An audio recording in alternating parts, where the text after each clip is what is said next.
and I've lived in Barnstable for 60 years.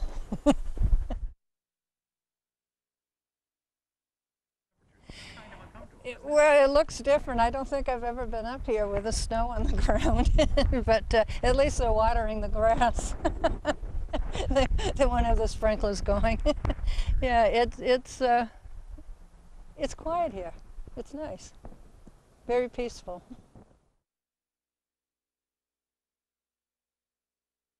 I like the way it's comprised of 7 villages. And growing up, it was wonderful because everybody knew everybody. And then as we got into the 7th grade and we went to the big town of Hyannis, the big village of Hyannis to school, we even got to meet more people. And it was a closeness in those days.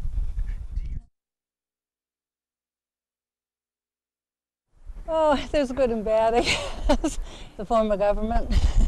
I don't think the people have quite as much say as they should. And being a town meeting member, of course, for 14 years, I miss that. So I'd like to see that change.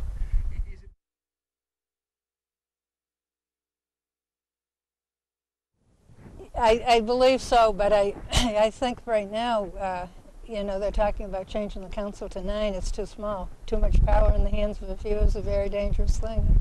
But I'd like to see maybe part-time, go back to a town manager or a part-time selectman, and maybe a smaller representative town meeting type thing. I don't think it will ever happen, but it would be nice.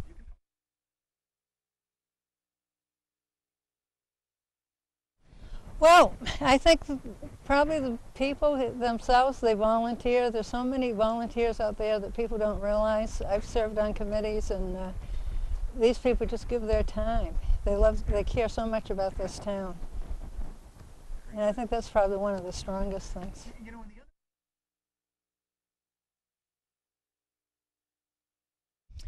Well, that's a good one. I think probably the big weaknesses probably is keeping the young people here. We don't have enough job opportunities, and it's becoming a senior citizen place, not just Barnstable, but the Cape. And if we could offer more job opportunities and keep some of our younger people here. And I left after I graduated from high school, came back in 1967, but that's what people do.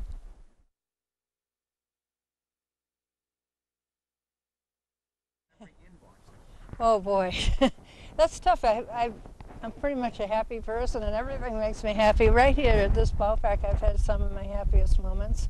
I announced for 21 years. I was president of the Athletic Association, house ball players, even scraped some of these bleachers and painted them at times. It doesn't look it now.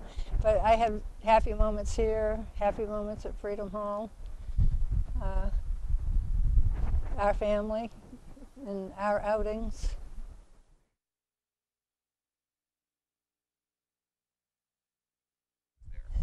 Oh, as a child, they had basketball, volleyball. They had a boxing ring and ping pong table downstairs. It was a recreation hall.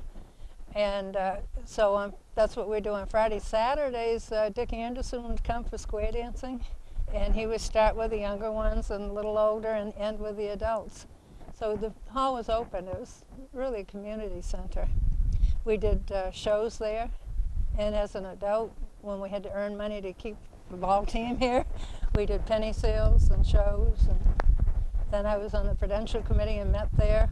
I was moderator for the fire district, so met there. So I spent many, many hours in that hall.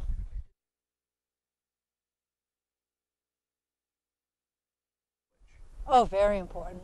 I mean, you should see the crowds here in the summertime. It's not only that, the people in the village for so long had to support the team. And they did it, as I said, by all these fundraisers, and everybody got a closeness, and housing ball players. It's really, I would say, the main event in the summertime.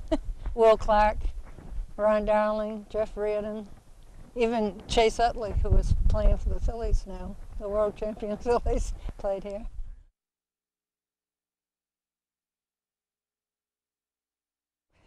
We went up there for the Cape League and Atlantic Coastal League All-Star game. and we'd alternate. When we played them, it was a Yankee Stadium, and when they came here, it was Fenway Park. And Bill Enos was the chief scout then, and he says, "Come on up." He says, "Well, let's sit in the press box," and it was great. What a view! Very nice.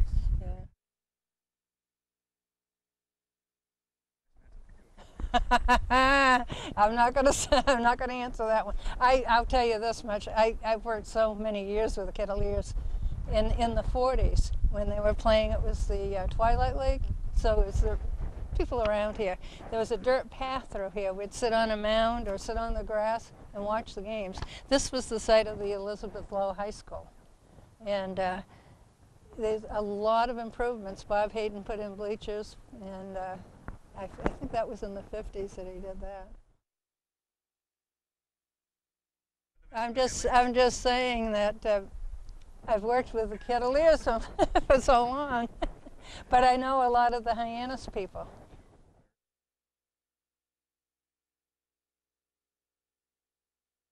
I think the loss of town meeting, and right now it's kind of sad that we're losing our village school. Those two big ones, and of course the loss of my parents personally. But losing this school, I think, is going to change the villages somewhat. And we'll be the only village without a school. Every other village will still have a school, when you think about it. So that's sad.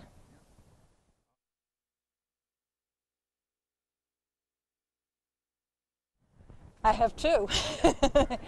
Lowell Park and, of course, Freedom Hall, because I spent so much of my time there, in both places.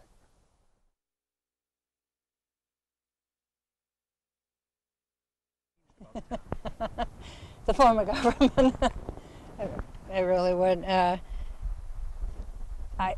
That's a big thing for me. I hope that they don't change it so that we don't have reps from each village.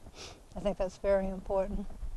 If they do change it the way that it's being proposed, you could have 5 representatives just from one area, and some areas without representation. Well, I know they say 1 for every, they'll put 3 precincts together, but that's a lot for one person to take care of.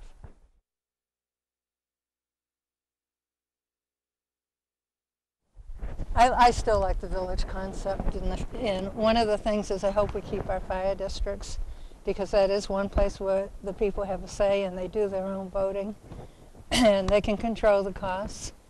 So I certainly would like to see that stay. You lived in the town of Barnstable. I'm Gwen Phillips, and I've lived in Barnstable for 60 years.